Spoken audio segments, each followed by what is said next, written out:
fucking sitting over here watching fucking rug cleaning videos all the time. That's not true, Michael. You paid attention to every word my nephew said when you were over here. No, I heard them talk about Samsung smartphones. Android, yeah. Android How phones. Samsungs, if you put a screen protector on them, They're invincible. We were having a fun time last week. And then he was like watching Roblox videos or something. They were watching some AI slop nonsense on YouTube. They sure were. Yeah, he certainly was just watching. Bro, I see my dad watch like AI slop on his YouTube feed, and I'm like, oh god. Dude, I see like high schoolers, and I'm like, you should be better than this. Like you should AI slop has hit the boomers. You should be addicted to like hit the boomers. regular content. It hit them a long time ago. They don't have the internet capacity to realize what's happening to them. I got tricked by the bunnies on the. Welcome everybody. We are back for week 5, the lowest week count podcast episode ever that we've done. We're gonna finish on week 6, technically 7, but I actually think this is still on pace for most of our usual ones because I think we have done 2 double ups before. So this isn't crazy. It just for some reason feels weird. That we also missed a week in the middle of it. That's true. That we didn't play catch up on, but it's fine. We said, hey guys, you want to do an episode of the podcast, or do you want to pass it on and double it? And then we did it a couple too many times. To be fair, I have done seasons of this podcast where we do that. I had done seasons of the podcast where we do that, and then we double it too many times, and the podcast doesn't happen. It'd be like all of a sudden I've been there too. Haven't watched anything for 3 weeks, and then they got to watch 3 weeks worth of stuff. And then I free run in a Apothecary Diaries.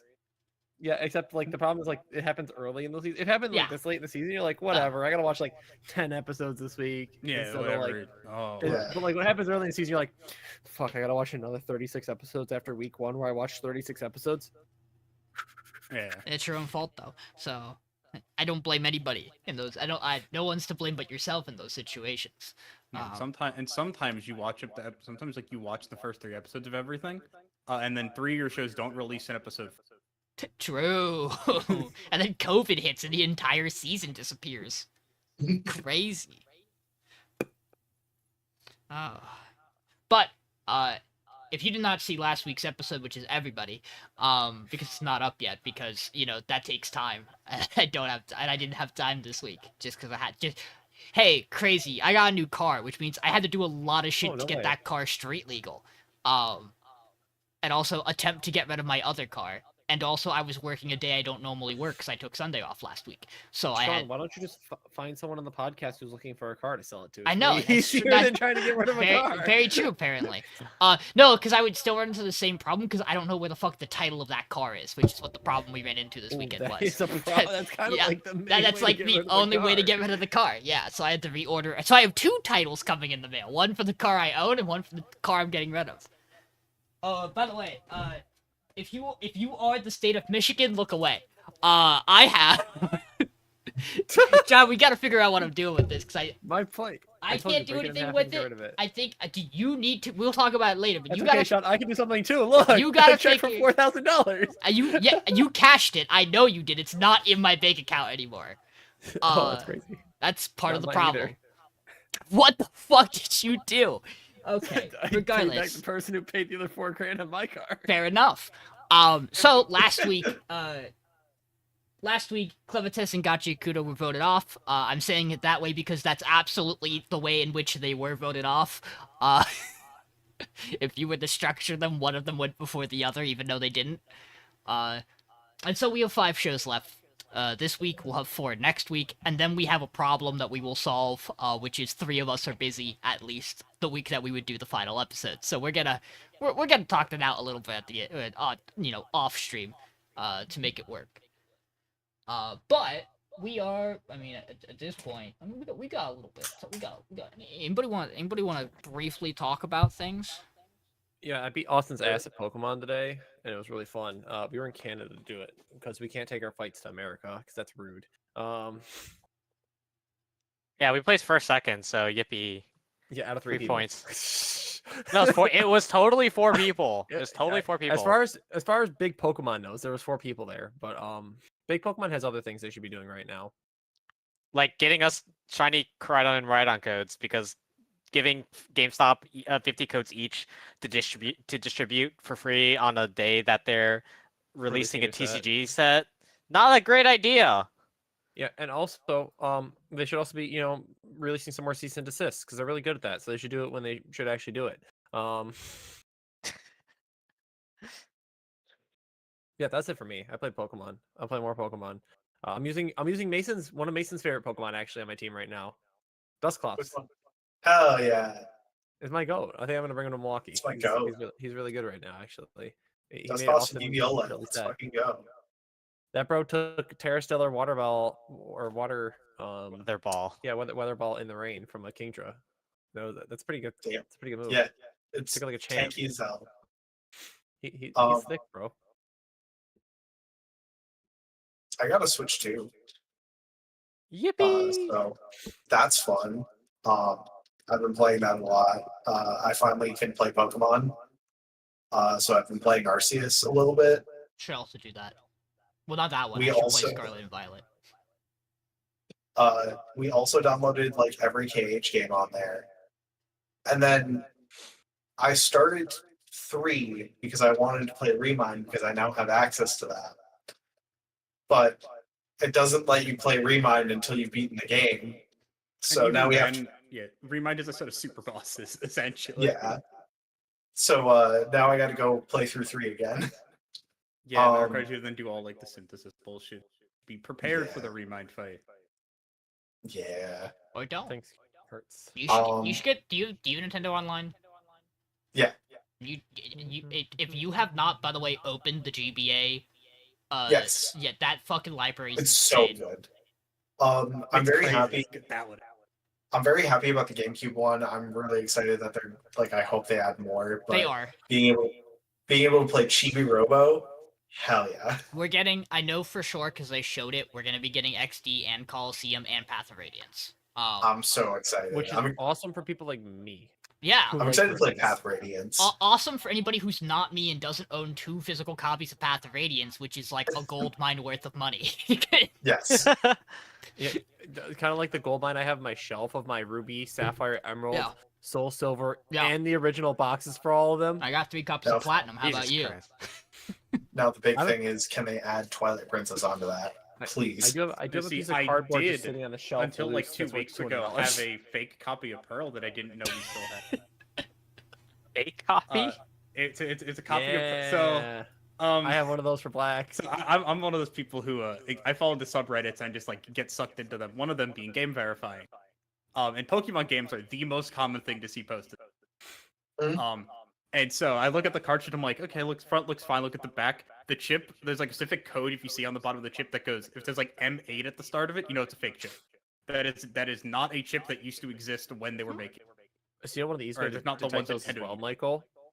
If you have an Action Replay DS, when you plug in the cartridge, it won't be able to identify the game because it reads that code and it'll identify as the original Yeah. game that got copied over. So like when I enter my black into my, again, I never cheated, but like when I entered into my Action Replay DS that I had as a kid, it would say like Pretty Princess Adventure 4 or whatever, and not Pokemon Black version.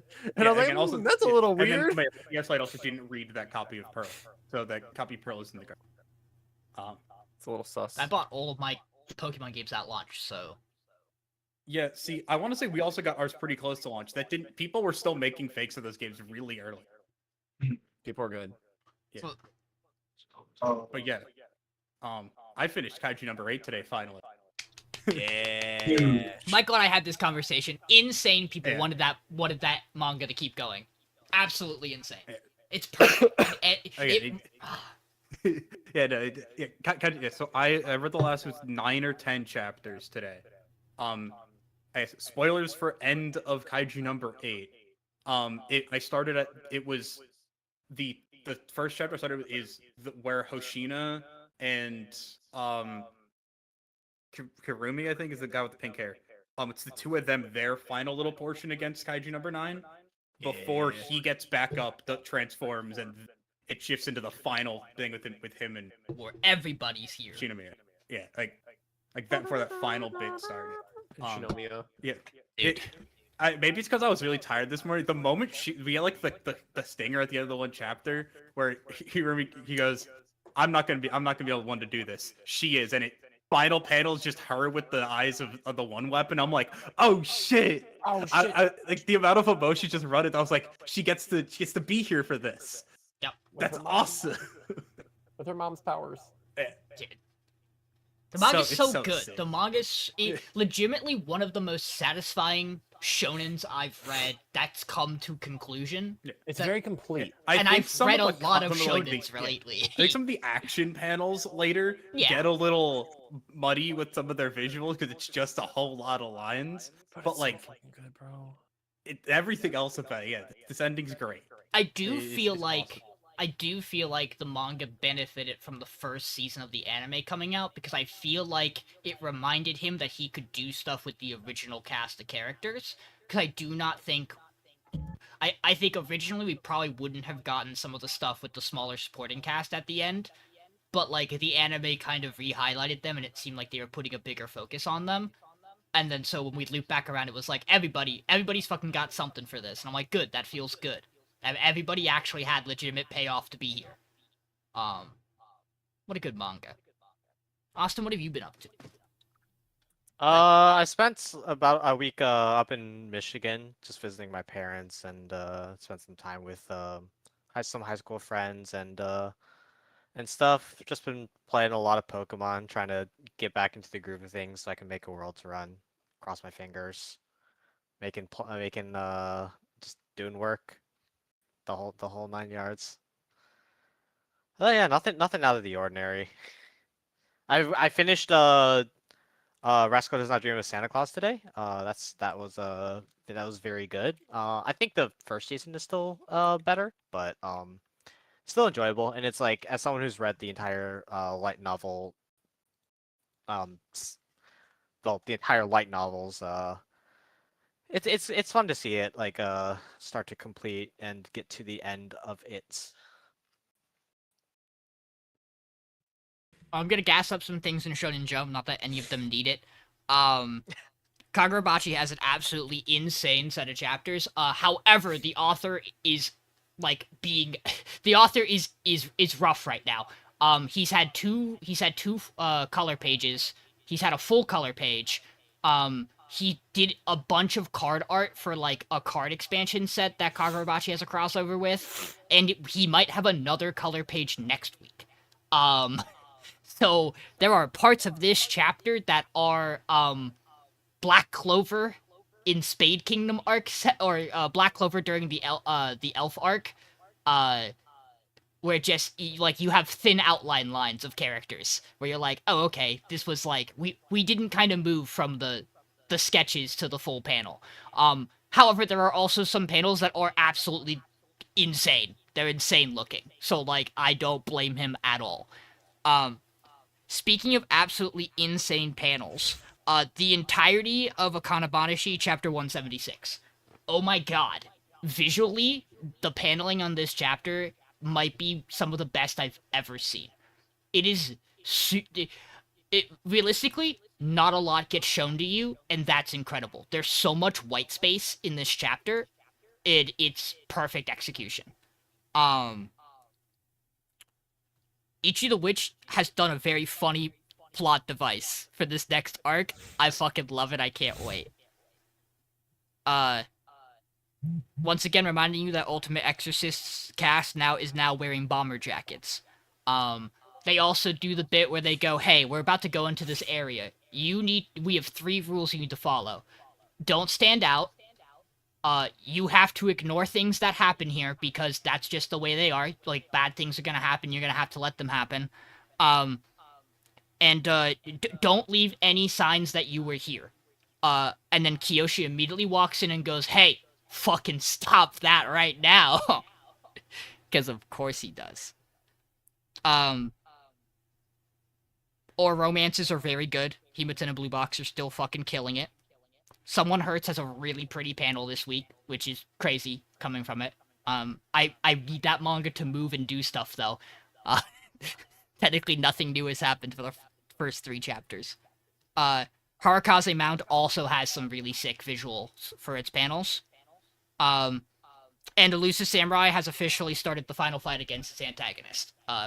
We actually have the full panel where they bring up the Nambochu tag, and it is against the character you think it is as the final antagonist of the manga. Somehow he is even more cracked than he was throughout the entire rest of the manga.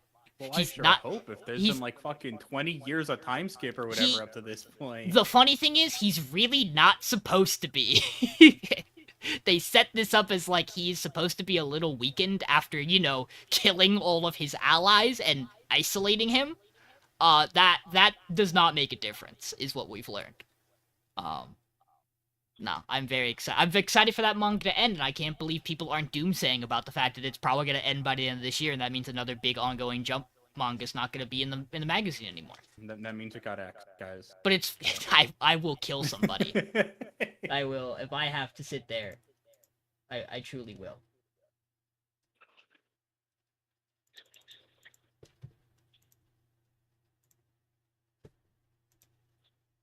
Cool. Mason, do you want to back up for stuff? Yeah, that's fine. Go ahead. You're good. No, you're good because we're gonna start. We'll start. So if you want to, I will. You can. You got time, bro. Okay. So Silk Song is really good, guys. What? Silk Song has been beating my fucking ass, guys. Yeah, I was about to get his ass beat this week. Silk Song also beat the shit out of me. But look, Austin, have you gotten to the gauntlet? No, Like, no. the I've unlocked 4 areas. I got to What Was it Austin's Bell- gotten Bell- is his Bellhurst? ass beat. yeah, it's like the Bellheart? Bell Town. Yeah, Bellheart. I've gotten Okay. that far. Because I was trying to finish because I was like cramming through my first playthrough of Hollow Knight first. As soon as Silksong came out, I was like, I gotta finish that, and then I've just started Silksong in the past like few days. Fair. It's really fun. I think it's more enjoyable than Hollow Knight 1, but dear God, is that game hard. Aside from that, I've been playing. I went back to Blueprints for a little bit.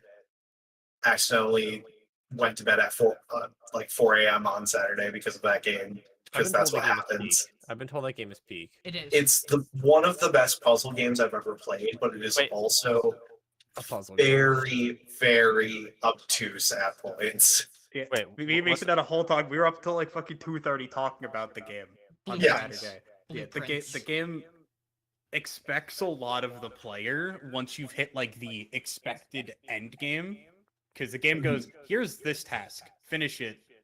Now the game's actually open. That was actually the tutorial. Your first 30 hours of gameplay. That was the Mhm. tutorial. And you're like, huh? And this is where we go from the kitty puzzles that are like in any other game would be like end game stuff. These are hard puzzles. Yeah, that's our kitty like tutorial stuff. Now have like The rest. the rest where it's link these things from 4 completely separate rooms that you would get on the same day that all link in a very specific way, and you have to put a code from that in a completely different place in the mansion that you may or may not have in that. Blueprints is fun. Obtuse puzzles are cool. Yeah. I also Cody and I started watching Call of the Night because he has not watched that before. The show's such a vibe. It's great. I'm very excited to watch season 2 of it. That's most of what I've had. Like, it's the fact of redoing my living room and getting a Switch 2 was the big stuff. You did remind That me is important stuff. that I didn't get to talk about it, and it is important I talk about it. And as long as I can scrounge the money up to actually get it, I will get it, and it will be something I will talk about again. But before last podcast, I did indeed play through the entirety of the Digimon Time Stranger demo in one night. Hell yeah. That game's gonna fucking rule. I'm gonna adore it. Mhm.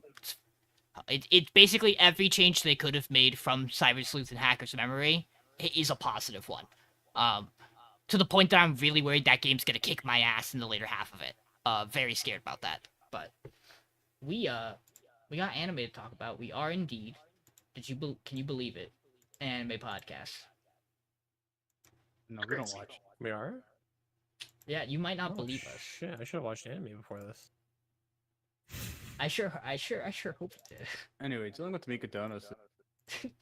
You are also doing that. By the way, it'll be up in the video whenever that goes up. We'll see. It will go up, I promise. But there were no bolds last week on the power ranking. That is not the case this week. That's because last week was top 3, bottom 4, and that very rarely. Like in my brain, that feels like that's the first time that's like ever happened. No, that particular style of week it happens a lot. We've had weeks where we've had no power, where we've had no bolds. One bold. Yeah, this one's pretty close. I mean, there's only 5 shows to be fair. Yeah, I mean, hey, depending on how this went, there could have been 2 bolds. There almost was, and I changed my mind on something. But John, this time I'm not wrong. You are gonna kick us off. No, I pass. Okay, fine. We're not talking about Fragrant Flower this week. Guys, we all agree Fragrant Flower is pretty peak. And because of it, I'm gonna slay it. Just because you It's didn't want to peaked, fucking right? talk I mean, about it, John. I guess it's going on. It's okay. Wouldn't be the first time you slayed a show that should have won the season. You're right. So You're Fragrant- right. We did So act. Fragrant Flower this week. I we mean- have our koi boy, Rentaro, who's at school being all coy like he is. He's like, "Fuck, I'm in love with this girl. Shit, fuck, what do I do? Shit. Anyways, you guys should come hang out and we can do some studying or something at my house." They're like, "Wait, he's inviting us to his house? Oh, my bro. We can go to his house.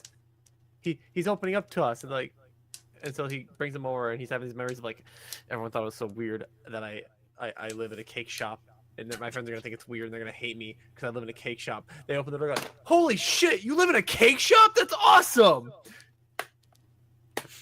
And they're super excited and he's like, "Oh, sweet. Phew. Okay, awesome." And his mom's like, "He brought friends home. My boy, he brought friends home. You guys go upstairs. You guys go upstairs. Get going. I'll be up in a bit. Make you guys some food. Take care of you." And so she goes in the back. And she goes, "Hey guys, I'm gonna head up into the house for a minute. You guys okay back here? Yeah, okay, cool." Walks back to the front, and then someone walks in and we don't see. And so it cuts upstairs, and they're being boys and they're like getting organized in the room and stuff. And then mom walks upstairs and says, "Hey, Renthro, your other friends are here too, Miss Wagati and Subaru." And so it's very like bashful, like I mean I guess we'll stay too for lunch, like because we're being forced by his mom. But it's very cute 'cause she makes all this delicious food and she's around the corner and she's just like about to break down because she's just like, "Oh, my baby boy, he actually has friends and he's finally happy. I just want him to be happy because he was so sad growing up and he dyed his hair because it's the one thing that made him happy." Like that one chef he saw in the back of the store once we went to that fancy pastry shop, so that's why he wanted to dye his hair and get his ears pierced. And Rinthro like just like gives her little thanks when she's leaving to go back to the shop, and she's just like, "Maybe I'm just getting old," because she's very emotional about her boy having friends. And then we have a little end credit scene where they're playing video games and Wagady's smurfing on them and not Mario Kart, and they're like, "Hey, we should all hang out again sometime soon. Yeah, why not like the beach and the fireworks? You guys should come too." And they're all just like, "Don't we have to study?" And they're like, "Guess we have to have a study session together with the boys and the girls." But this episode was great. It was very cute. Mom is the best wingman in the world. Actually, I'm just actually goated. the fucking goat. Actually goated with the sauce, bro. Like, really, really good. A lot of Mario um, this week. Yeah. just a couple of different Marios this week. Kind of crazy. We'll get back Wahoo. to that later. Yeah, I thought this episode was really, really good. This is what it's just more good feels of this show. The characters are always just so great. Like when the rom-com has a bunch of characters and they don't feel like they're getting Can't- overwhelmed with characters. The show's same not a time. rom-com. You can't call this a rom-com. It's not a Sorry, rom the slice of life. My bad. It's a drama. This is just a good drama romance. Is it really a drama? It's a drama. Yeah, it's a drama. It started off as a drama. Right now, it's just slice of life. Just because It's been good it's a things slice are of happening. life. I'm until just one of the saying, teachers one at of the Keep oversees tags them. is comedy for this show, so it is definitively a rom-com. So eat shit. No. Also, it's drama, so I'll give you drama. We'll meet in the middle. I don't agree with it being There is like, comedy. You don't have to be right all the time. It's okay. It's a rom-com. No, sure. I definitely disagree with saying that there isn't comedy. The show absolutely does feel like Wagady's existence is a comedy.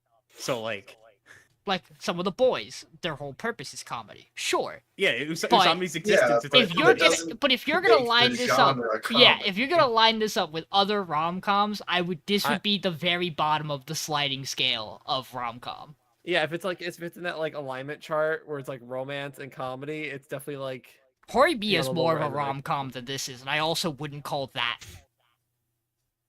a rom-com.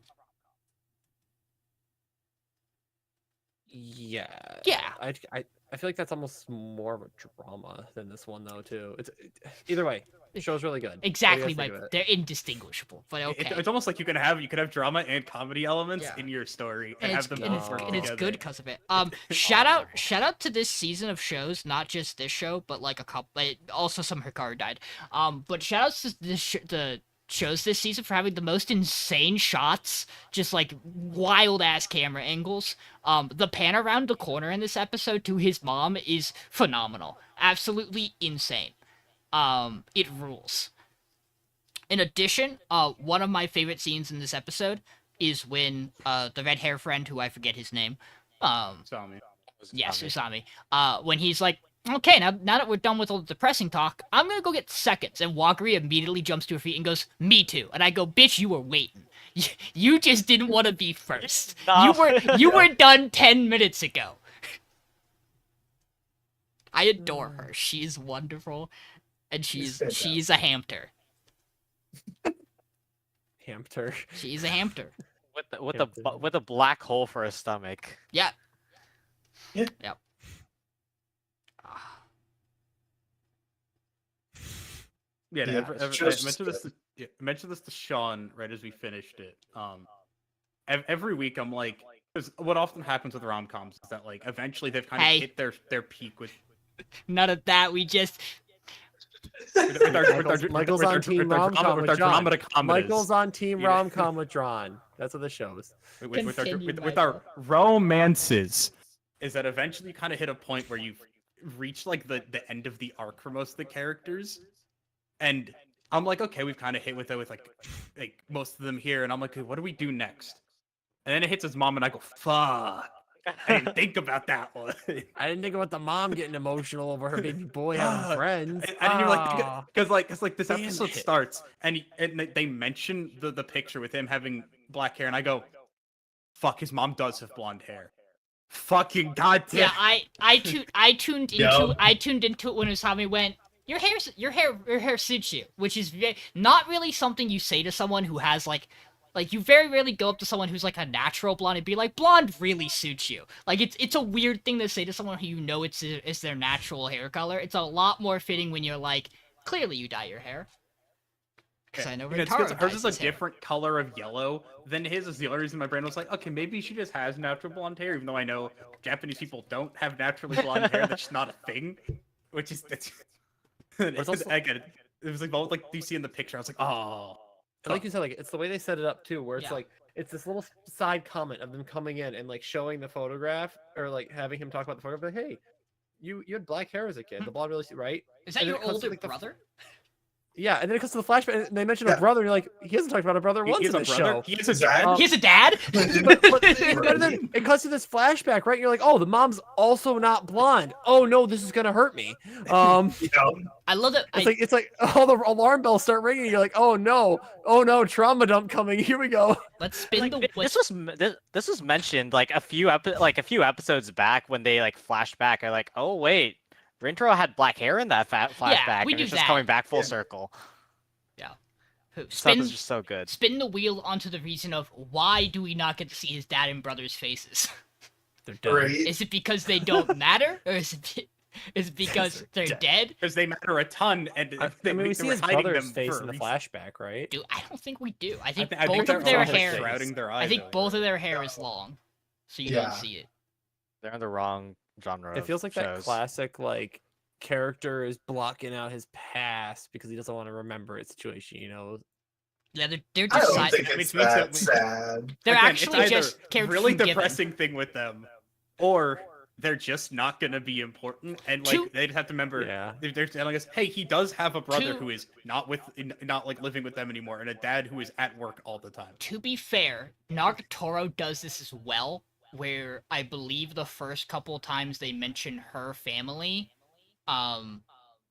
or maybe I'm thinking of a different one of the style of those shows. I'm pretty sure it's Nagatoro though. Maybe. But that feels wrong now that I'm saying it.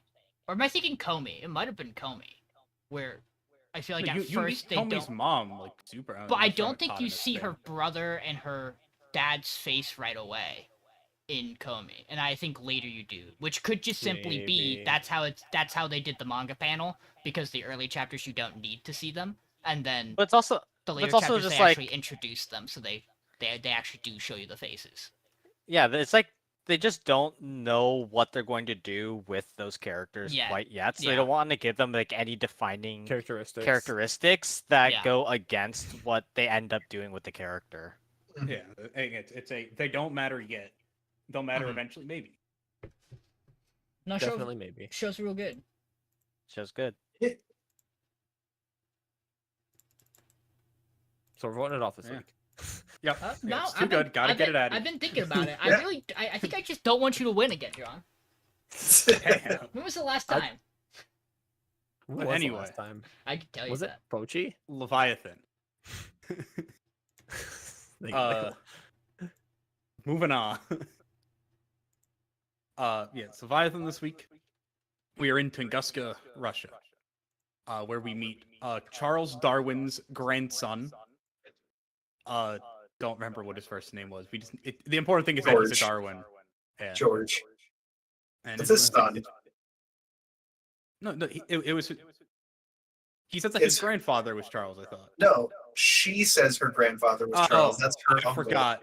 I forgot. Yeah, that's the bit that she's Yeah. also a Darwin. That was the big reveal because she doesn't use the Darwin last name. Surprise. Yeah, her grandfather is Charles Darwin, and you're like, oh, I know that name, and you go, oh wait, Nikola Tesla, Charles Darwin. I know these names. While we're doing it, Yeah. we're doing the funny guys. Historical fiction.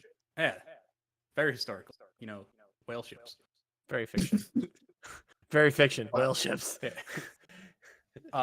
But this episode, not a ton happened. Most of it is, hey, the Loris is a calculator. Yeah. Why? How does it came out of the egg just knowing math? You know what? He's the goat for that. I love that it has the little eye dog lights on its back. That's real Yeah. fun. Yeah, because like when he does math, he doesn't like just tell you numbers because that's boring. No, he like writes it in binary on his back with different colors. Like Binary That that would be translates to binary that translates. well, the to idea is that it wouldn't be coordinates. binary if Yeah. it's in like hexadecimal or like hex, so it'd be 6 colors or something. I don't know. Colors can represent numbers. Some bullshit. Is what it is. I mean, they use This is for also the- essentially- 16. No, they think no hex. They just call it Hexadecimal. instead of being Yeah, yeah. hexadecimal. I'm with just Sean. be It's some hexal or bullshit, but either hexamal. way. Again, whatever. They read the code off the Loris's back. Again, they didn't have visuals in the original book. They didn't care. True. But True. that gives them coordinates to go do something. I don't remember. There's something at these coordinates important. It's where the It's coordinates to New York. it's coordinates oh, to New yeah, York to find it's- the it's- device that they've been using. Yeah, to change the fucking weather and making the weather go all funky in New York. Because Nikola Gonna Tesla visit is Ellis there. Island. Yeah, Nikola Tesla. that And Nikola may or may Tesla not guy. be the final boss of this show. We have not decided yet if he is evil or not. Yeah, he's just here making He's electricity. supposed to be a neutral party, though. Yeah. Also, when we get to Tunguska, we realize the camp they're in is fucked. Like it's fucked. So her father, whichever Darwin this one is, Uncle. yeah, her uncle ends up passing. And Risky, I guess it's a big moment within the episode, but it's also we met him fucking right now. So like, the more important part of this episode is that the entire time Alex being a fucking whiny bitch. Because he made a connection at the end of last episode, but we still don't know what connection he made.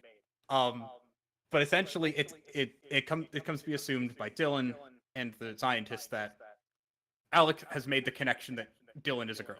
The scientist also straight up tells Dylan, "I know you're a girl. You aren't hiding it very well. At least I caught it the second I met you, but I didn't have a reason to call you out on it because like we're Why women. bother? It's like I don't want to be a bitch here. You're doing your job well. So like Alex kind of being a bitch. He's like, well, you something. You're keeping secrets from me like every 4 seconds in this episode. And Dylan's like, what do you mean? And he goes, "Grr, keeping secrets," and then goes and stomps off angrily. Again, he does like 5 times in this episode. But the big final scene of this episode is Dylan confronts him in a room and goes, "Hey, I'm a girl," and it just cuts there. Well, Or technically, she says her name is Darren, not Dylan. which for what it's worth, Um, Darren is Darren in this sense is a traditionally feminine name for where it's from. And that's where we end the episode. They're on their way off to New York. New York City. They've dealt with they were like German ships coming over. Well, they got to get a message out to make sure Churchill's okay with them going to New York first. Yeah. She'll handle it. They got to check with that Churchill guy. Fine, He might be yeah. important to the war. We don't know. So, Leviathan. The problem here is that I'm not really sold or interested in the final crux of this show. I don't really care about Nikola Tesla's weird weather thing. And it's because I don't really feel like we've had time to unpack anything about it. We just kind of show up here. We just kind of have the answer to what's happened. We know where we're going, and we're moving. This show really Yeah. feels like it should have had longer to cook. Because I We're don't moving a think little fast. I don't think there's any reason why we can't just have a little more time with some of the cast together. Perhaps it's because it's not there originally. Maybe. I don't know. I haven't read the novels. But like, I would have liked as much as I like Dylan and Alec, I don't necessarily know if I think the jump from friend to potential love interest on Dylan's side makes a lot of sense. It kind of just feels like the idea here is she sees him interacting with the girl in Istanbul, and that gets her jealous, and that makes her realize her feelings. But I don't feel like we unpack that enough while we're there to make the stuff here feel compelling. Like the doctor is like, "Hey, you should tell him before you don't have a chance anymore," and also recognize that like you and him will probably never be able to be a thing just because of national boundaries. And it's like that feels like it should carry more weight, but it kind of doesn't at this point in the story, where it's like neat. Yeah. Like, the show's fun and it's enjoyable. Yes. But overall, it is a bit slower than all of our other stuff. It's just not quite as good as our other stuff, in my opinion. It's slow, but like it felt like this episode, it was kind of just like blitzing through like a plot point that they were like kind of setting up last episode. Yeah, we've had it sprinkled here and there, like we've seen, but like not to our main cast is the thing. Like Dylan and Alec have been informed information that the Lorax or whatever it is going to be important. He must It save speaks the for the trees. and he's just a calculator. That's something. I also really don't like we must train him, and we see him doing one scene of advanced calculus, and that's good enough. he does like one thing, and they go, "Yep, he got it right twice in a row. He's good." And to again, go. I get that they've That'd be been some doing bullshit. it the whole time they've been on their way there, It's just like there's a lot of small things in to fill in the details that I would have liked from Leviathan in the lead up to here. That makes me wonder what the fuck are we doing the last 3 episodes of this show, besides maybe spending an entire episode on Dylan's backstory.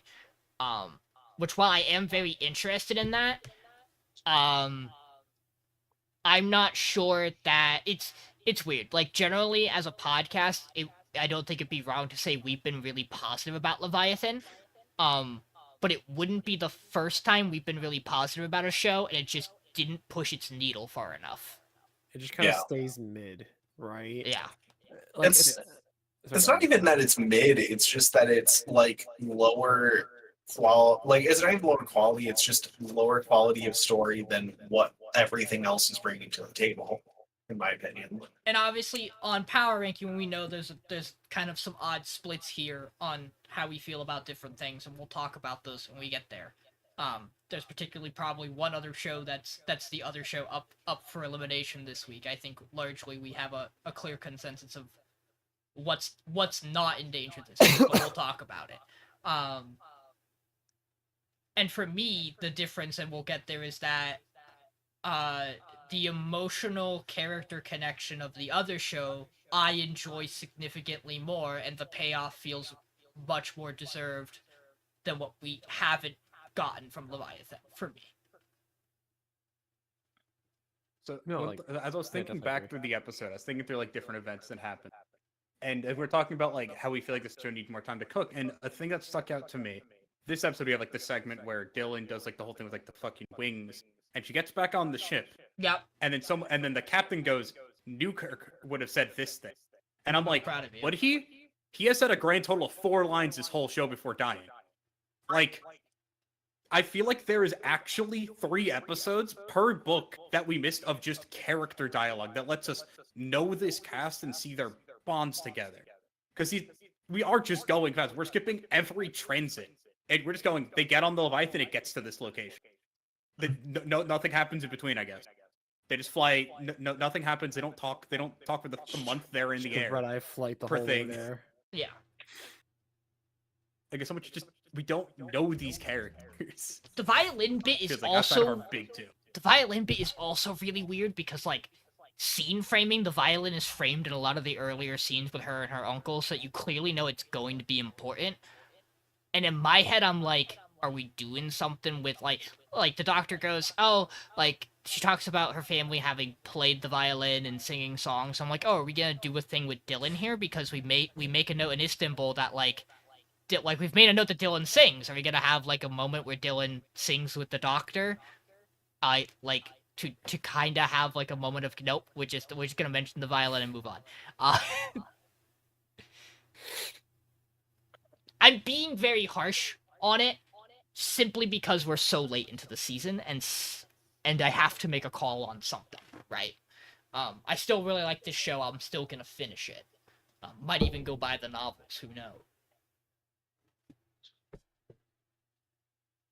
Yeah, like here's the thing, like it just feels like it's moving too fast. We don't have time to like actually like know the characters of the show, right? Especially because it's like I feel like it's moving so fast, but we don't have an idea of the timetable, right? Because we all know like the timetable of like a rough idea of how World War One like played out, but like Yeah.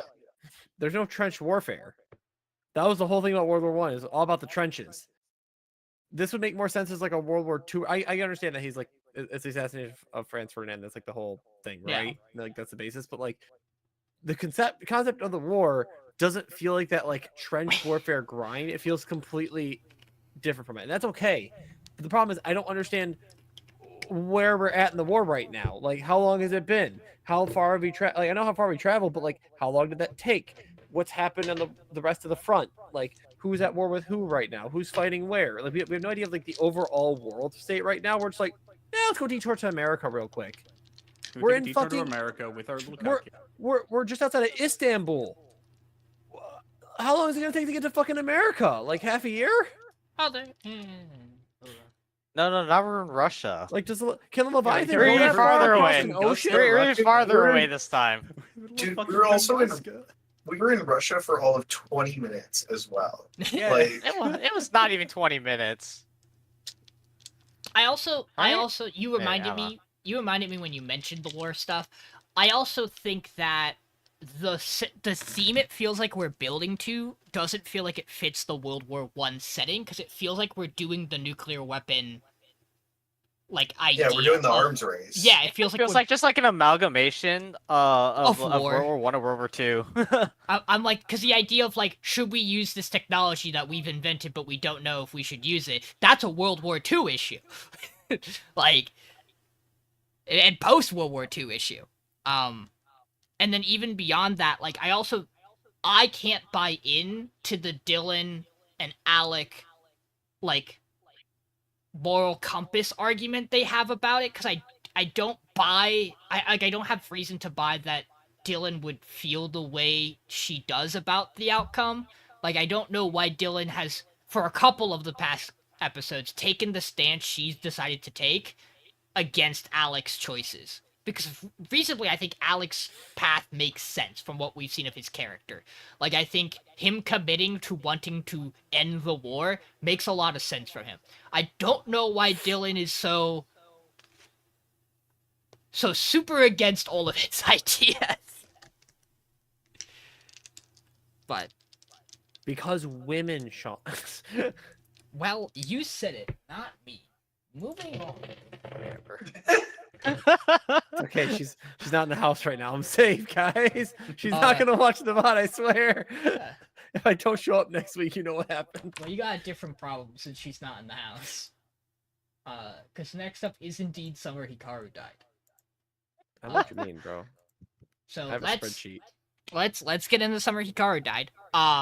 So the boys are not dead, thank the Lord. They have been saved by Kurabayashi, the old woman who exercises these irregularities. Ugh, what a word! I hate it. So her and Yoshiki are talking, cause Hikaru is still asleep, Hangshu.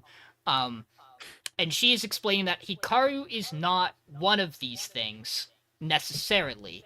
Instead, he is more likely a thing that attracts them, and is probably a little more powerful than them.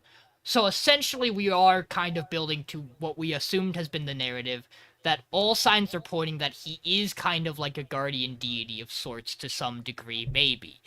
It depends on where this mythology winds up going. We'll get there.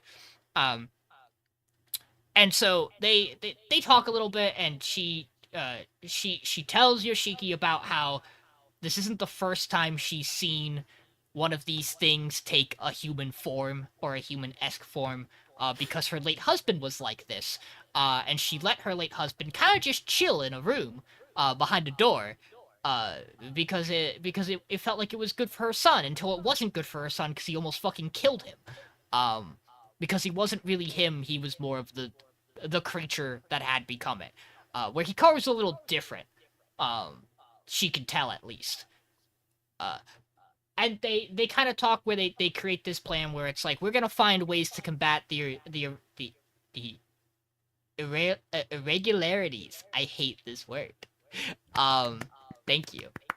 And they essentially wind up saying, hey, we'll be back later. Nothing bad will surely happen to her in the time that we leave her alone. But we'll be back for her to make some bigger plans about how to navigate these things. The boys are going home, and she stops Hikaru on his way out and goes, hey, you gotta not let Yoshiki get more inside of you. You can't keep mixing. Mixing's bad. If he mixes anymore, he's not gonna be human, and that's a no-go. And then we cut to the forest, and his name is the one I really don't. Tanaka, or Detective Man, is vibing in the forest, and he recollects the bell from the bell monster, by fucking letting it shut into his body and then getting all of its vision into his vision. So now he knows for sure, about Yoshiki and Hikaru. Nothing bad will come from this. We then, I believe, cut to Yoshiki and Hikaru doing a little bit more research, talking some things out in Hikaru's house. And Yoshiki's like, I'm gonna go for a bit. And he winds up going to their shed. where he remembers that they drew Mario levels on their wall. They make the greatest Mario sound effect of all time. And Hikaru shows up anyway, and he's like, "Hey, so yeah, there's an overarching bit in this episode because we actually open with it, where Yoshiki remembers about the original Hikaru at his father's grave, and kind of how he acted in those moments and the things he did, and this is building up to the idea that how Yoshiki kind of views the original Hikaru, and Yoshiki comes to this shed to make a grave for Hikaru because he can't make an actual one because our current Hikaru's walking around, so it'd be weird. People would no one is going to make a grave for him because as far as other people know, he's still alive. And Hikaru shows up and he's like, "Hey, you liked Hikaru, didn't you?" And Yoshiki has a mental breakdown. And he goes, "Why does that matter?" He goes, "Well, I kind of pieced it together when you got really weird when I took my shirt off next to you." And then let you inside my body, but let's ignore that part. And Yoshiki decides, okay, I'm gonna prove to you I'm not gay. And he pulls down Hikaru's collar and goes, "See, no reaction." He's like, I have no feelings for you, definitely not. Not buying it. And Yoshiki just kind of starts rubbing and patting his head, and he's like, the new plan is to get you to, he says it in his mind, he's like, the new plan is to let Hikaru exist somewhere where he can be himself and he can do his thing and he doesn't have to get attacked, he doesn't have to get hunted, bad things don't have to happen, he can just be him. He doesn't have to be confined.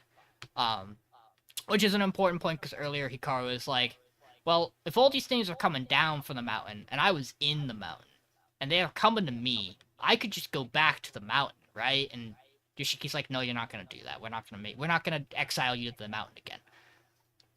And so they decide to go talk to the old man. And so they make their way to the old man's house, who's supposed to have more information about this. And they use Kobayashi's name to get into the house to talk to the guy. And he's like, yeah, I want her here because I'm gonna die soon because it's coming for me. And he starts talking about Hikaru's family and how they were meant to be doing parts of this ritual to atone for sins they committed, not just referring to the famine, but more. And before we could really get more of this, he starts getting aggressive with Hikaru, and Hikaru goes, "Hey, Yoshiki, this is bad. He's already been taken over." And a creature kind of pops in and starts to attack them when Tanaka shows up and grabs the sword, kicks the guy back into a wall, and then turns around and goes, "Hey, so I gotta test something," and cuts Hikaru's head off. And that's our episode. It's your average episode of Summer Hikaru died. Yeah, Yeah. Because we may not be in the summer, but Hikaru died. So, Now Now did. we're in the maybe not so summer that not Hikaru did die. yeah. Or did he? I don't know, man. I don't fucking know. I don't even know anymore with this fucking show. It's My wild. inside's over Really for 30 fucking good seconds, show, and all of but- a sudden it feels like we've watched 4 episodes with the content that I somehow missed. I really like knowing for sure where Yoshiki's head is at, as sane as you can call him at this point in Well, time. I mean, He's we at- know where Hikaru's head is at. Well, that too, in Yoshiki's hands. Yoshi's lab. Yeah. But I like that Yoshiki's committed to okay, this is my plan with Hikaru, even though that's probably not going to go anywhere near the way he wants it to. Can I just say, this show is gonna make for some fucking rip-ass banger YouTube documentaries that are an hour long in a couple Oh, yeah. months. By the This way, shit's gonna slap. they had to release an official statement somewhere that essentially went, hey, if you're coming to Japan to visit the place this manga takes place, please be nice to the locals. Oh, They're like, Oh, please don't be God. fucking weird to the It's locals. certainly Where is is it? just a random place in the middle of the fucking nowhere Please don't be weird to the that doesn't horses. get tourists. But Yep, The horse does not know about that. oh Do Mie. not be Oh, it's weird to it. Mie Prefecture. Oh, there's nothing that goes on there. exactly. that's why. Yeah, except demons coming down from the mountain, apparently. So someone showing up in like their full Ghostbusters get up, just like, you guys seen any demons around here? Someone comes in with their hamster in a cage, like. But no, from what I've been told, the show's really good. These past few episodes haven't even been like the that note scary. the notes said a lot of things that you did, Sean, and that's really good. I mean, there is a last bit. episode was pretty rough. There is a bit this episode where they retread the bell monster stuff, and that shit is still not fun. It's Well, yeah, correct. terrifying. But It's like, extremely. Ugh. I mean, yes, when the screen goes into 80p, I pee. He runs at you like Slenderman. He does things. Like, this show is actually just like a Tumblr creepypasta post. That's Yeah, It has all the just gay in evolved it into too. Insane. You're right. Yeah. Tumblr would love this show. yeah. Oh, yeah. Tumblr. Amber, when I was talking about this with Amber yesterday, she also wanted to mention that like whenever Rie like says Hikaru's name, it's like in at least where we watched it, in the subs it's italicized rather than when Yoshiki says it. That's interesting. I don't remember enough if that's the case. I don't think the Netflix ones do that, but But that could also Interesting. just be them missing a dialect thing. Yeah. Because this show's very heavy on the dialect. It largely does a good job subtitling in a way where you can tell that there's a dialect, which is nice. We that's do a get totally- some really funky imagery shots here that are really sick of like Hikaru and Yoshiki, just like the idea of this, of whatever it is that Hikaru is. There are just some wild ass shots pertaining to that. How do you talk about this show right. besides experiencing it? Hikaru did not have a very good episode. Hikaru's no good, very bad day. He got to eat a lot. He went from having the greatest day to, I mean, and Listen, until it man. wasn't, into having a pretty shit day, or pretty shit episode, Because You know, start- Manju. yeah. Besides, and it had a little bit of good food, and then it also All ended very downhill. poorly. Listen, there's having your head in your hands, and then there's this. So it's like, I'm excited to see what we're doing. We're finally like pulling the trigger with Tanaka as like an investigator, and I'm excited to see where what he like, lies. thinks the truth. So I Yeah. forgot there's a scene a couple of episodes where he does go into a shrine in a forest, and I don't remember what he leaves there. He might have originally left the bell to begin with. I don't remember enough of the detail of that scene because it was at this point a fucking while ago. I want to say it was like episode 6 or 7 that it happens. But that just raises the questions of what the fuck do you mean he has some sway over these things and can use them as surveillance camera feeds? Is he like absorbing them a little bit too much? Is he mixing too much? The He's one thing that they're telling- he's definitely mixing. I'll tell you that 'cause if much. he's- 'cause is it the thing we were told not to do this episode? Don't worry about that. It's cool when he does it. So Yeah, it's less gay when he does it, maybe. well, we don't know yet. New term. could have a boner down there. Who wants to mix with each other? Just mix it with the homies. The summer It's a Yoshiki Monday got night mixing mixed. going on. Monday Night Mixer. Yeah, bringing a whole new name to go into a mixer. How I went to an all guys mixer. It truly is an all guys mixer, huh? Yeah. I mean, we don't know the genders of the evil, spooky forest monsters. True. We don't. Its gender is fear. Do we have anything else you want to say about the summer Hikaru died? No. Oh. It's fair. Let's talk about City. Mason. Yeah, so the episode this week of City is pretty self-contained, honestly. It all revolves around this race that's happening in the city. They're putting it on where the winner wins 1,000,000 yen, and it's pairs. So we've got like Nagamo and Nikura. We've got God, who else? We've got Tatsutara and the rich girl. I don't remember at the moment. Matsuri and Annie. And yeah, that's her Inachan.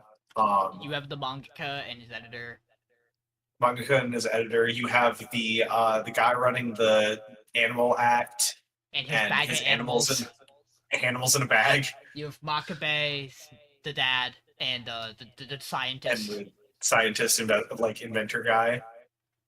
Did And they're all just did, like, Did she say Izumi and the landlady? yeah, I forgot about that. We have Izumi and the granny.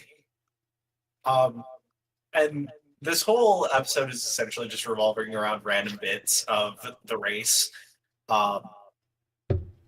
Nagamo's like really getting into it because she wants to win 1,000,000 yen. And Nikura is getting really into it because she's getting blackmailed by the guys on the soccer team with her locket that she's still trying to get back, like from 4 episodes ago.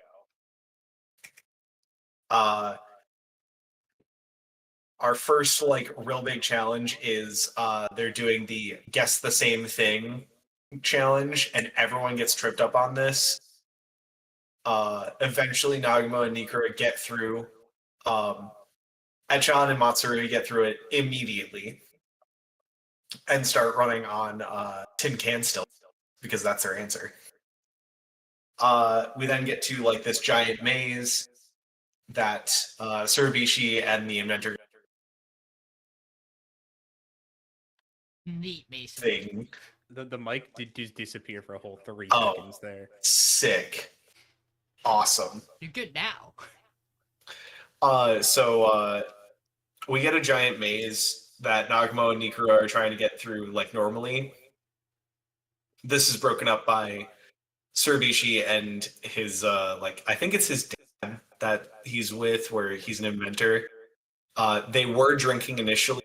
They then ride this weird drill vehicle hovercraft thing. Goes at incredible speed.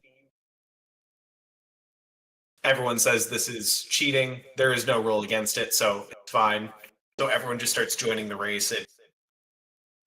While this is happening as well, the butler for the rich woman is just taking people out, just full on sniping people. Eventually, everyone just starts ignoring the rules and running.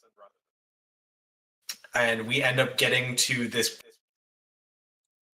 Nope. No. No, we lost you. That's what I mean by no. Okay. Maybe this is better. For now, Who knows? Okay, we'll see. I'll let you know. We eventually, once we get through this, everyone kind of just ignores the rules. We get to this bridge at the end. Surabishi and the inventor just crash their bike. They give up. They just go back to drinking. Everyone is running on this bridge, and all of a sudden, people just start getting blown up. We get this really sick drone shot as everyone starts getting blown off this bridge. And eventually, everybody like is incapacitated in some way, shape, or form, and Mitsuri and Echan managed to win the race. And then we find out at the end that Wako is talking with Nagamo and Nikura and just decides she spent all of the night before booby trapping this whole race to set up for Mitsuri and Echan to give them a big send off because Echan's going off to England. And then we finish the episode where Mitsuri and Echan are talking about what they're going to do with their winnings. And they do a bunch of bits back and forth together, and eventually they settle on, well, okay, I'm going to spend my money to fly over to see you, and then you can spend your money to fly over and see me. It's great. It's really cute and wholesome. This episode's fantastic. In stilts. Visually, this episode rules. The animation in the show is so sick for like, and it doesn't even try to show it off. It just doesn't. Austin, do you Sorry, wanna- go ahead. It's one of those things where I think it's because of the art style, the animation never like feels super crazy. But then you still end this episode with a like 2 minute long straight shot, no cut, them going down the bridge, seeing absolute nonsense occur every 2 seconds. And I'm like, damn. And then you have like, because like you have that, you have like every person's placement in the race as they're getting stuck by different things. It's just sick. Just continuous drone shot in animation is never something I would see in my lifetime, but here we are. We've got the fucking bit with the they're like, oh, but yeah, you could bring in items and you see the grandma's been on a drone the whole time. You go, oh yeah, she certainly has been doing that the whole time. Right? I love the grandma and Nagamo fighting after the first obstacle because they realize that they need their partners. I think I grabbed Nick Waka. Austin, you want to talk about your thoughts on City? I enjoyed this episode like more than previous episodes of City. The bits with the butler like just taking out random fucks was pretty funny. And and I did enjoy like the opening bit of just like, well, shit, our partners are back there. We got to go through all the fucking sites and bullshit to go get them. That being said, it still just doesn't strike the kind of comedy and stuff I want, despite like having really good animation and really like continuous characters and interactions. So I think that if you are not engaged or interested in the character dynamics, yeah, this show definitely probably at this point is like the vote off. The problem for me is that I think the show has done such a good job at fostering these character dynamics that I like throughout this episode I really, really enjoyed the dynamic with Nagamo and Nikura because yes, Nikura is running this race because she thinks she's getting her locket back, but the other idea is that she's also watching Nagamo have a goal and have direction and not just kind of waste her life away. And it's a really interesting like portrayal of I knew you when you were like youthful and like living it up, and now you and I live together and I kind of just watch you waste a couple days away every week. And it's the idea of like I know that there is better for you and I want you to have that. And so like she's pushing for her to keep going and she's desperately afraid to like watch Nagamo lose her drive towards the end of the race. Um and I'm really excited in the like for the end of this show to see if we just have the moment where Nikura comes around and is like, "Hey, so this is how I've always looked at you, and I think like you need to find something to move on and like do something with your life." And I really hope the two of them get that resolution.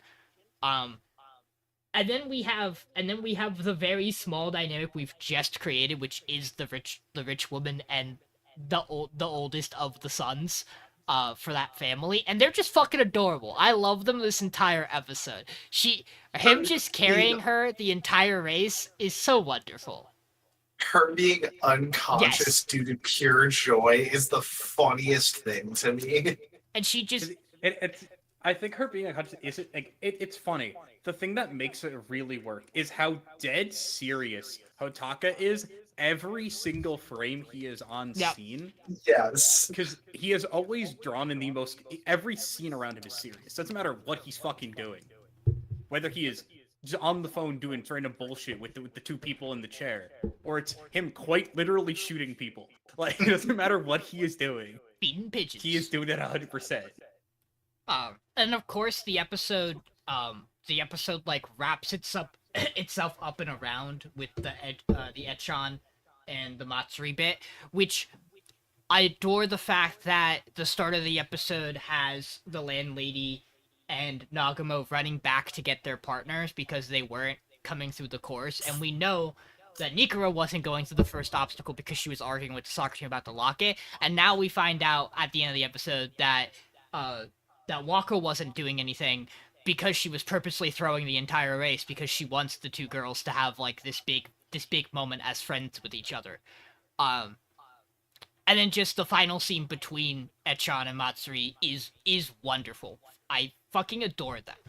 Like, I get that their humor is nonsensical and like very like spaghetti, but it's the element of that's they're how middle kids have yes, they're inside middle jokes. school kids who are just in their head, and you get like the bit where they are vibing and like where Echan moves into the city and she introduces herself to everyone and everybody slowly fucking drifts away from her because she's a lot.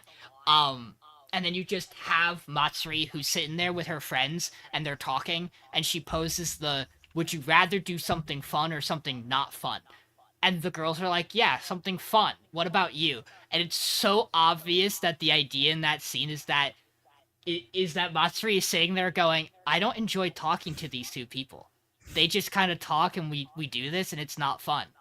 That's gonna be fun. Whatever the fuck Echan's doing sounds like so much fun. And so when both of her friends are like, well, of course I do the thing that's fun, she's like, right, thank you. I have permission to leave the two of you now. And I just $1 or $2. I really enjoy the way they built up the two of theirs dynamic. And there's it's not the shot I pulled for the screenshot, but the shot that follows it, where Echan says, you can use your money to fly to me. The screen of the plane behind them changes to be the plane flying towards Matsuri's heart. And that shit fucking rules visually. Like, I think this show will make top 3? Probably not. Because, like, I don't know about that. We have another show here for sure. And do I think that, like, the whole way through this has been a better, more enjoyable experience than Leviathan? I also don't know about that, because again, I think Leviathan had a really, really strong narrative start, and I really enjoy its characters, for the most part, most of the way through this story. But right here, right now, this episode outperformed Leviathan for me. And I have a very hard time making a case that this should go off this week over it. Especially because I also don't want to vote the other show we haven't talked about yet. I don't plan on voting Silent Witch off this week. So it's like we're gonna get to that. We're gonna get to it. Did we even mention Rico? I fucking eyes glazed over during the recap. Rico eased me for the random 30-second bit in the middle, hacking into the fucking mainframe. Yeah. To crash the Makabe. I can't machine. wait for the fucking to learn like at some point, or just never learn in the anime portion, that Rico, the reason she's always eepy is that she's just a fucking gamer and she's up until 4 a.m. every morning gaming. Truly, I could watch. I think like 100 episodes of just Wako and Rico being themselves. It's just existing, and people around Just them existing. having to perceive those two. perceive whatever the fuck they're doing. It's really hard to do that sometimes. Waka, goes underwater with her ninja stealth skills. Yeah.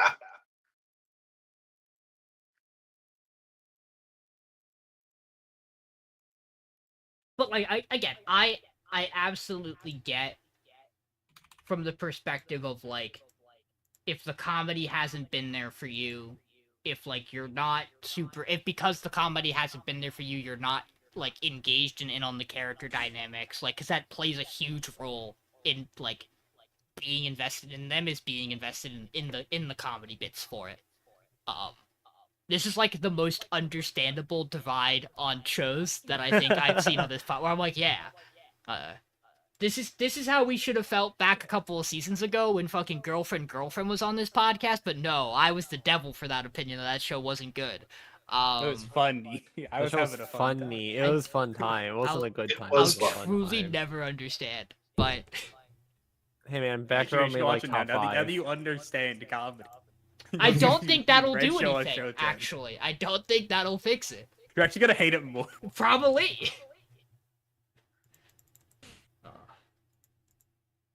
John, did you want to say anything about City? Sorry, I got pulled away by people in my house. Yeah, I don't know. It's just like similar to Austin. It's just not really clicking for me. And like, even though this episode is pretty good, it's still not something I'd rather watch than Leviathan on like a week-to-week basis. And then the other shows, of course, which we'll talk about in a minute as well. But yeah, I don't know. It's hard to explain like how I feel about City because it's just such a different like vibe to everything else we're watching this season. It is very weird when like the comedy show takes itself seriously though. And I do like that part of it. This week, like you mentioned.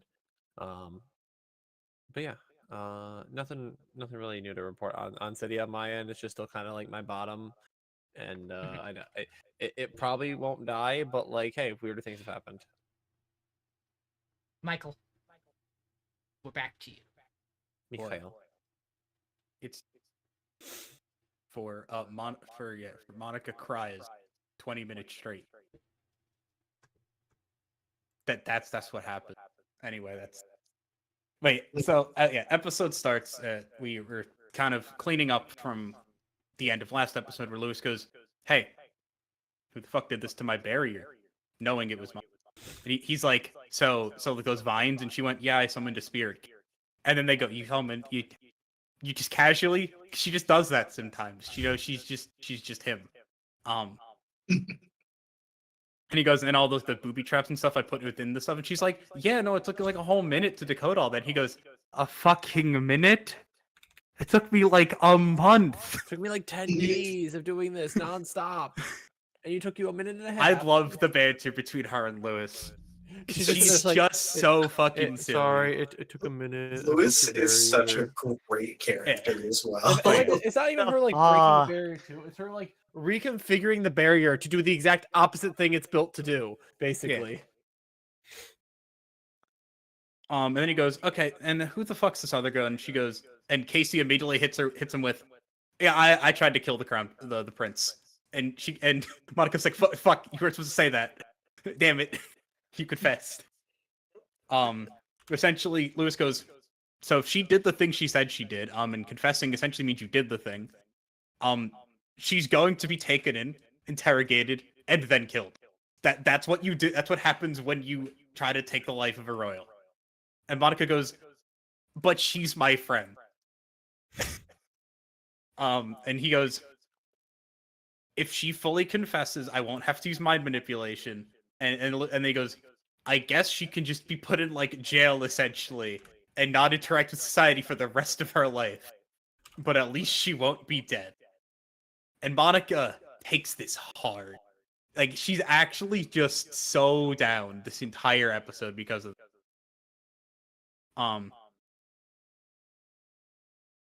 do we get the bit between? Yeah, I think we get it right here before we like move back to the school. We got like the bit where like Casey goes, I'm sorry I was never able to teach you how to ride a horse. And I was like, damn, ouch, fuck, my heart, Ouch, me horse. And then a big part of so we go back to school and yeah, Monica's not dealing with this well. She can't tell anyone, obviously. But like the general sort of the school is Casey is going back home for a family emergency. She will not be coming back at any point. They don't know that yet. She's going off to the farm. No, Going to the farm upstate. This one's gonna become glue. downstate. 'Cause she's not dying. No, not the glue factory. Then this episode turns a lot in. So we got like her doing horseback riding with Prince. So I want to say we get this first of her two classes. Yeah. She's really bad at riding a horse. And then we get the Prince, Felix. He's like, no, you just gotta like correct your posture and like trust the horse to be a horse. And she goes, damn, that shit works. So like yeah, she rides the horse, and we get a cute little moment there. And then she is in chess class. She's playing against the other guy. I don't. Elliot. Play number 6. Yeah, Elliot. Yeah, Elliot. And they're talking, Elliot's like, so why did you like take this class? God, there's an important specific quote here that I should have written down because that's like the whole crux of this scene is the quote she said. Like, I got you when you get there. You're not there yet. But I mean, like, it's like, but they're talking for no, because she says the thing to him, and then we get the flashback with Felix. Well, so he apologizes first. Well, yeah, we can't. We Because get the them both apology, saying sorry the about apology is stuff. what leads into it because he apologizes about castling, and, Oh, yeah. and Monica With goes, an I don't, advanced chess move. and Monica essentially says, I don't see any reason why you need to apologize. Something along those lines. Yeah, you don't. I see no reason for you to apologize. To win the game. Or I think And I then- think it's you haven't done anything that You warrants haven't done you anything for needing me to be mad at you about.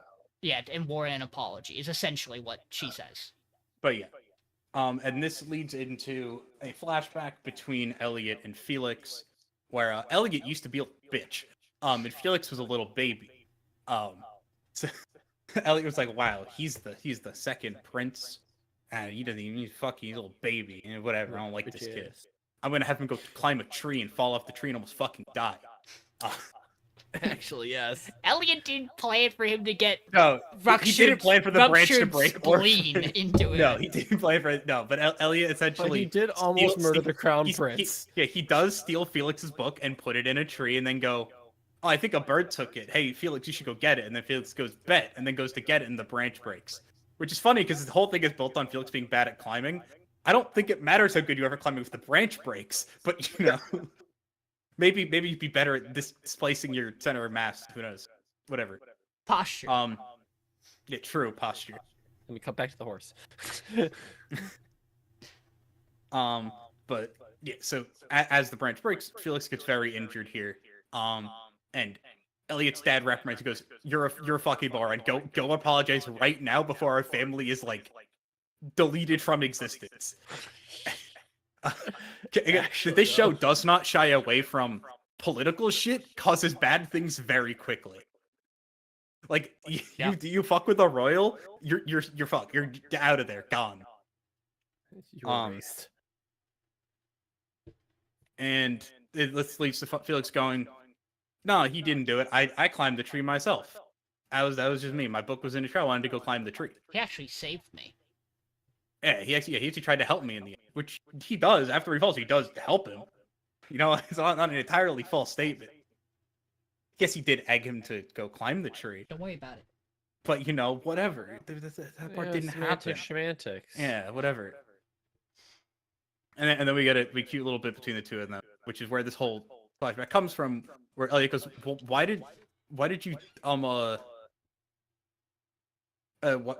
do anything there?" He's like, "I should be saying sorry." He goes, "Well, you haven't done anything to say sorry for." Or which is like essentially the entire quote of the end. You haven't done anything I should be mad for. And it's like, damn, that's adorable. This episode really starts pushing There is. Monica and Felix. I was gonna say there is Like- the other bit you didn't touch on, which Yeah, is there also is the stuff with Cyril and Claudia and other stuff I happening. meant the part where Felix walks up to the garden area and overhears Lewis talking about the Silent Witch, and Felix has like a Oh, yeah. fucking He's like- awakening where he goes, "The Silent Witch, The Silent Witch. Wait, is she here at the school? She's awesome. I would 'cause- give and then we you- and then we learn that this whole like segment of story where like she just like saved this town from dragons. Felix was also there watching this happen. At the start of the show, right? he just really wants to see her do magic, because I believe, as we know, he can't. Yeah. I think we've seen her. But yeah, I really like the setup premise of what would normally be your main romance is the classic I am in love with the alternate identity of who you are, where it's like he is in love with the idea and like idea of the Silent Witch. Yeah, of the Silent Witch. But, It's yeah, like, but he's not even like in love with the Silent Witch. It's like Well- the same. Well, again, it's It's the more same thing they do admiration, with right? Isabel, which is Yeah. that they have such admiration for this person that's this strong that can do all these things. Yeah. For Isabel, it's more of a she literally protected that entire like dukedom or whatever from being erased off the map. By opening like the holy gates of like hell. There's a- She summons the recount- spirit king. There's a small everyday magic. There's a small line early in this episode, when Monica is starting to leave, where Cyril says something to her. I don't remember the exact context of it, but he essentially does a "my wife" line, and the way the voice actor delivers him talking about his wife might be the greatest thing of all time. I adore the way he does that line read. Like his entire demeanor completely switches from like being kind of peeved and upset that Monica destroyed his barrier to being like, yeah, but my wife though. Well, my wife is. Oh, right. you mean Thank for sending you mean her. Lewis? Yeah, Lewis. You said Cyril. Oh, did I say was Cyril? like, Yeah. Cyril My- doesn't have a wife. Yeah. Not yet. My headcanon said it's Monica. Not yet. Monica about to get a headcanon. harem. Um, That's Your all I'm head saying. cannon. for what it's worth, the scene. What is I think this? Cyril and Monica's so adorable, but I know it's gonna be Monica and Felix because that's how shows like this are built. Ah, Nah, it'll be don't think we'll it's just gonna get be- another Baccarina situation where it is just a harem ending. I don't think it's no. any See, of that the, would them. be thing- the thing based is, as it would be fuck. it would be Felix and Monica. However, then what's her name? Claudia's just Claudia. gonna look at her aggressively and be like, so you're not gonna be marrying my brother? My favorite person in the world? My best friend is my not besto gonna become my friendo? sister-in-law? And then Monica's gonna get guilt tripped into marrying him instead. Do you know what this does No, to then my she's gonna marriage marry gold prospects? hair, silver hair, and bronze hair. Guys, problem All three solved. of them. It's ancient times. She just marries all of them. Problem solved. I Except actually, that she's not a royal, which means that I was gonna say, doesn't I happen. She's actually, above the royals. I wouldn't be surprised if this story goes in the direction where she doesn't wind up with any of them because of that's the fair. fact that you get the line with Lewis where he's like, by the way, what are you doing? You're not supposed to actually be a student. Like, you're not supposed to be Don't getting forget you invested. are. Yeah. I think he says, "Don't forget you, You are." are the Silent Monica Witch," Everett of the basically. Seven Sages. Which really kind of puts on the head the idea that I had where I was like, oh, he's kind of doing this to help her like move past her social anxiety, and no, he actually is just doing this for like the actual reason of he needs a His person job. capable of doing it. Yeah, like he does not necessarily care about Monica growing and like getting friends and like it's actually maybe a detriment for him for that to happen. It's a balance where it's like he does care about her as a person from the interactions we see with her, What? but also like this is the crown prince that needs to be protected, and we need to lock the fuck in about that. Monica also You know. does pull some crazy ass regional map making skills here where she's like, so like you have to understand that Casey is like related to this, which is tied to the first prince's family, and you're like best friends with him technically, right? And Lewis is like, well, yeah, okay, but like you don't And? have to pull this. Because He's like, you just technically, ask for a favor. it's like technically the assassination is from the first prince's side of the split because they obviously don't want the second prince to take the throne, because they don't like the duke. The show rules. The show's awesome. Good. It's Show really good. Fucking good. Monica's such a fucking great protagonist, dude. I like that. Like, listen, I love a classic like blunt protagonist becomes more sociable and like personality. Like you get if they're well written, you get a character who has a good personality that's expressed without like direct like outwards emotion and stuff like through like their dialogue, their interactions, and things like that. That then is allowed to have dialogue and expressions and interactions, and then it makes the character even better. It's the same reason why I love How to Raise a Boring Girlfriend or Seikano is like a protagonist like this, and so I think that's awesome.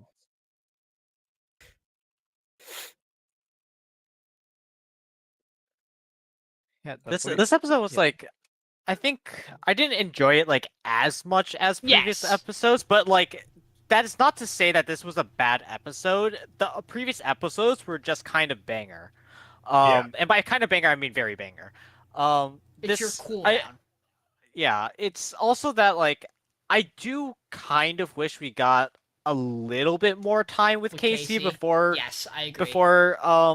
you know, she turned traitor and was kind of a dick to Monica. Actually, very much a dick to Monica, because then I think it would have hit like a lot harder her Monica being like sad over it. But Yeah. the fact that it was only like what 4.5 episodes, I That's pretty that brief. kind of kind of makes it very brief for like that kind of emotional payoff. I almost feel like if you switch the order you get, Casey and the other one, like if you Lana?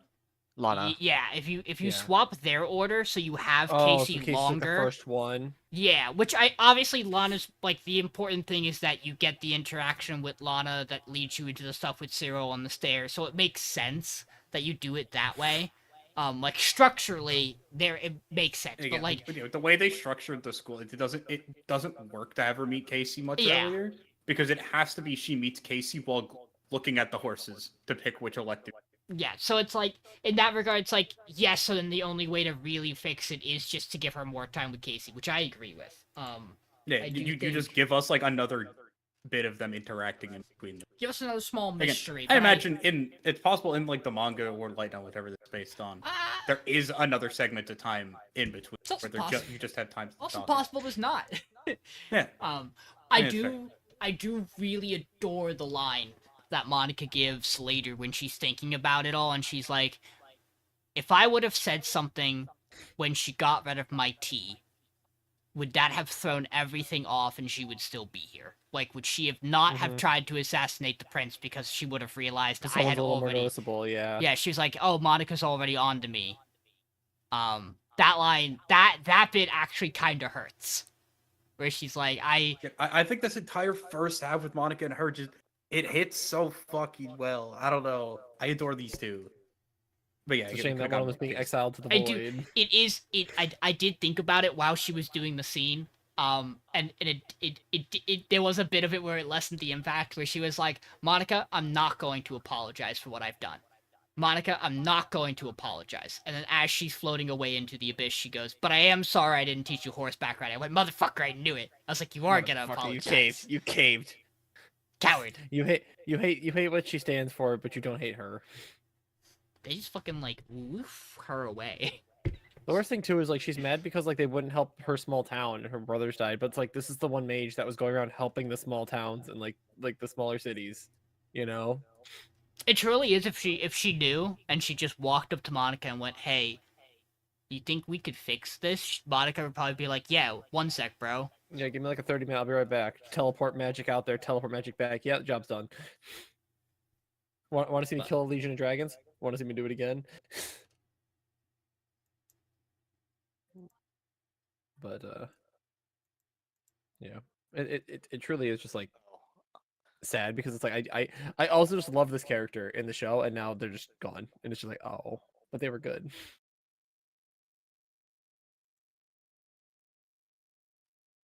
I opened up the form and I just did not click. I just did not actually vote. I was like, I opening it did is the good same enough. thing. Opening I- is good enough. It's fine. Yeah, I opened it, then started staring at it. It's like, ugh. I will say I don't want to give too much away. What I will tell you is our top three placements do match up right now with how we are structurally on the podcast. This season's a little funky because we've only had five. We've only had 5 top 3 placements for everybody. So you know there's less for it to happen. But like the numbers make sense with how stuff is going, and we'll talk more about that, you know, at the end of the season. I thought about doing the funny thing. I did think about putting the sleigh on both so that we wheel it. But That would be this the is one of funny those thing. cases where I truly just enjoyed City more. So you weren't. I'm sorry, Austin. You gotta watch one more week of City. Maybe more. You never know. It's always a chance. Who knows? No, but so In season, I was stuck watching Dress Up. Dress Up Nothing's good. yeah, but you know I Mason agree, didn't like but it. Yeah, so don't is like- yeah. City's also good. This is a different. City's thing. also good, Look, but City also doesn't sexualize 16-year-old girl. Bless you. Thank you. So Fragrant Flower, some Hikaru died. Secrets of the Silent Witch, all safe. 2 slays on City, 3 slays on Leviathan. Look, man, it's just how it happens. That's just the way the cookie crumbles, as they say in Groundhog Day. Yeah, that. So we already know, by the way, this technically means nothing because this was almost guaranteed. Summer Hikaru Died has been greenlit for a season 2. That doesn't mean anything because we don't know when it's happening, and I'm pretty sure it'll be a while because I don't think there's enough material right now. But I don't quote me on that, but I think it will be a bit before they push out a Guys, second season. I'm starting to think that this is the summer that not Hikaru did not actually die. What, you think it might not? You think What? it might not die on the podcast? No, just like Like, it was giving that away. no, I in might not be dead, anime. Austin, you just said a bunch of words think and my brain just did not compute it. Well, Hikaru definitely died. It's the summer that is no longer a summer where Hikaru definitely did die, but now did not die. Look, you just gotta get to another summer. Guys, I'm gonna have a seizure, please. No, we already hit the next summer. We're past summer. You gotta get to the third summer. Third summer is when The it's third like, summer. It's like like second it's like like second the- supper. third breakfast. Well, Yeah. What's Fucking that one like? 11Zs. What's that one trend that's been going on Twitter where it's just like more Calliope is, was, not, has. It's just like... You just say nothing. You just say it. Say a whole bunch of conjunctions or whatever. I've seen a bunch of Conjunctions and those. articles. I fucking hate those so much. It's truly beautiful. But Uh, so next week we will watch episode 10 of everything. We'll probably also jam the 9.5 for Silent Witch here, just because I don't think it makes sense to just watch the 9. If we want to doom a show to eternity, we could just watch 9.5. I don't think any of us. This wanna is do how that. City gets the top 3. We watched the I 9.5 episode. I don't think any of us want to do that to Silent Witch, so I think we'll watch. I think one of us will bite the bullet and see if the 9.5 has anything. I don't think it will.